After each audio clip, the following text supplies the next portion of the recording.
Advertising has the potential to reach your best customers and grow your brand's awareness, product sales, and more. If you can only reach real, actual customers and not bots that are stealing traffic and dollars from advertisers every day. Welcome to One Amazing Thing About Anura. Today, we're talking with Rich Kahn, co founder and CEO at Anura, and he's going to be sharing one amazing thing about their platform with us today. Rich, welcome to the show. Thanks for having me today.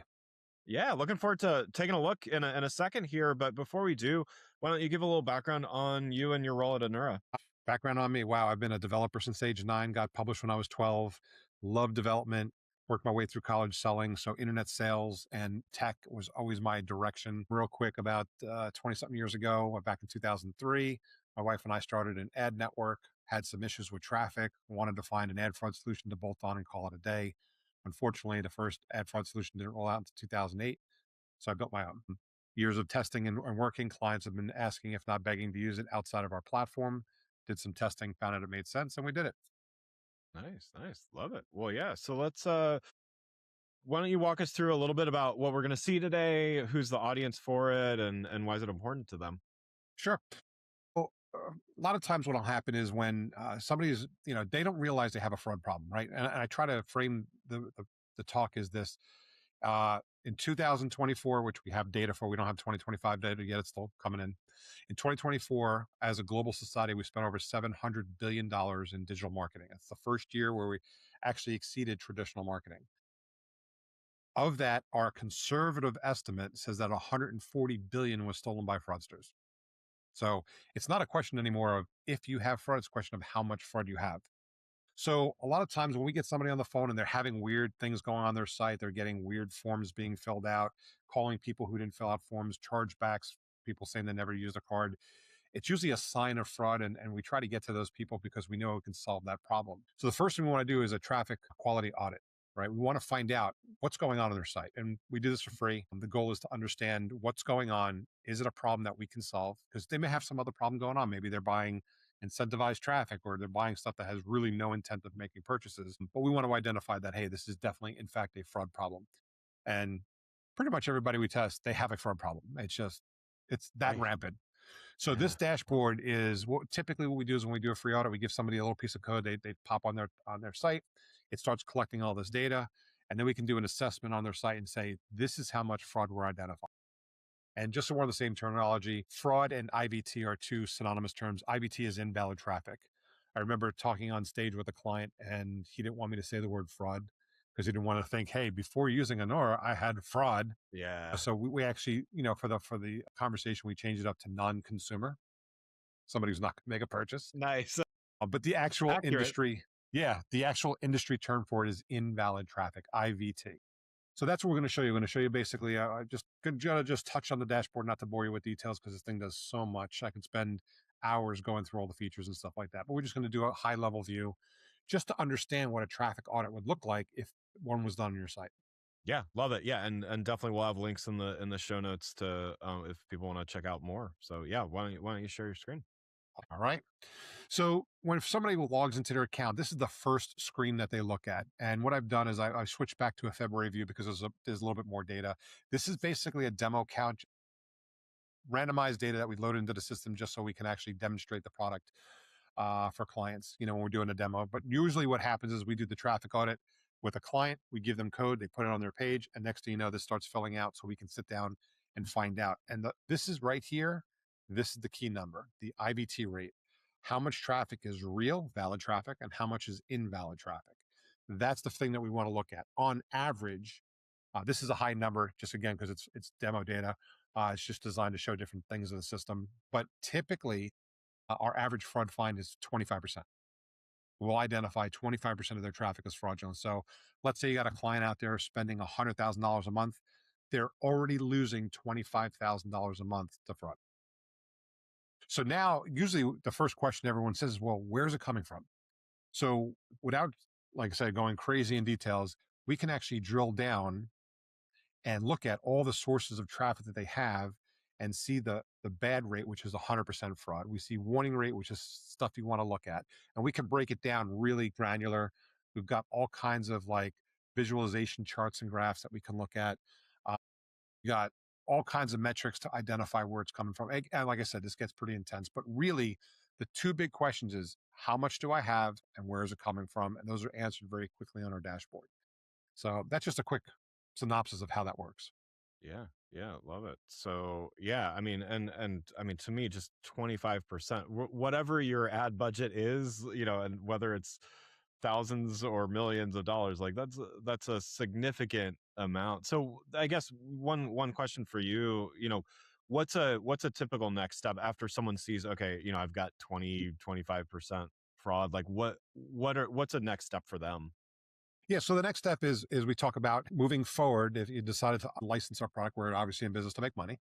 Yeah, Our job is to help them mitigate that and get that down to as close to zero as possible. Nothing is ever going to be zero, but there's all kinds of features that we have. Like we can do real time blocking.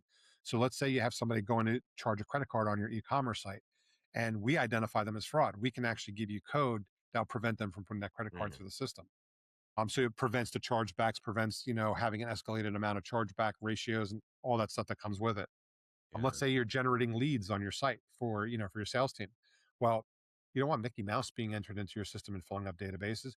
You don't want Greg's real information being filled out if he didn't fill out a form because that creates TCPA issues, that creates brand reputation issues. I mean, it just creates all kinds of issues.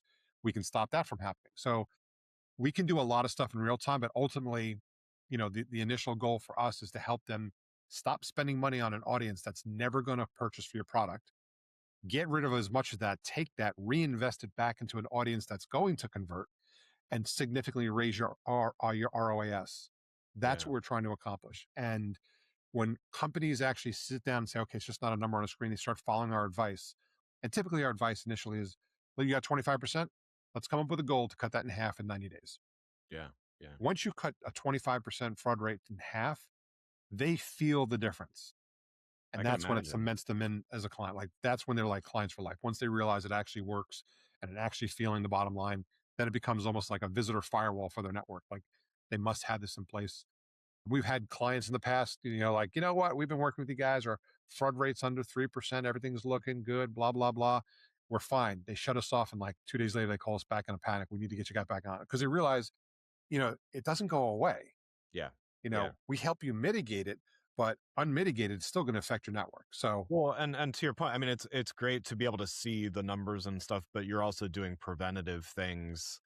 Again, dashboards are amazing, but you need to be able to take the actions to further prevent, which you're also doing. So I think the fact that it does both, it not only gives the visibility, but it actually enables them to have less fraud and frankly spend more dollars in good ways that are driving the business. To your point, if they're able to quickly see returns, I can only imagine. I mean, again, a lot of the enterprise customers out there, spending millions and millions of dollars on advertising. We're talking a lot more than $25,000, a month, year, whatever the case may be. I mean, they've got to be able to feel that. To your point, so my that's God, yeah, we have. And sometimes we'll get a client that comes up to us. They've identified that it's fraud. So they do, look up fraud. We show up all the time. They find us, they come to us, and they literally tell us the sky is falling. Like, I lost two clients. I've got clients complaining. We're about to, if this continues, within the next 6 months, we're going to be out of business. What's going on? And we log in, we put the code on the page, we do the traffic quality assessment, and boom, they got like 60, 70% fraud. I'm like, no wonder you're losing your clients. Let's figure out where's it coming from. And I'm thinking of an example. Somebody had 65% fraud. We were able to cut it in half within a week. It was that quick. Either some low hanging fruit we were able to knock out really quick. Now, again, 30%, 35% fraud still up there. And we wanted to continue working that. But we were able to make a big impact, slow the complaints, get them happy, and continue to work with them. And they've been with us for years now. I mean, yeah. it's I mean, amazing the two difference. thirds of your ad budget essentially, being thrown down the drain or whatever. Like that's any cut to that is an amazing lift. And here's an interesting point with that, real quick. I always tell clients like, okay, we found 25% fraud, right? That's our average fine. What number does your company shut down? 100%. If you had 100% fraud coming in, you'd be out of business, right? We Yeah. we know that, but is there a number between 25% where you are today and 100%?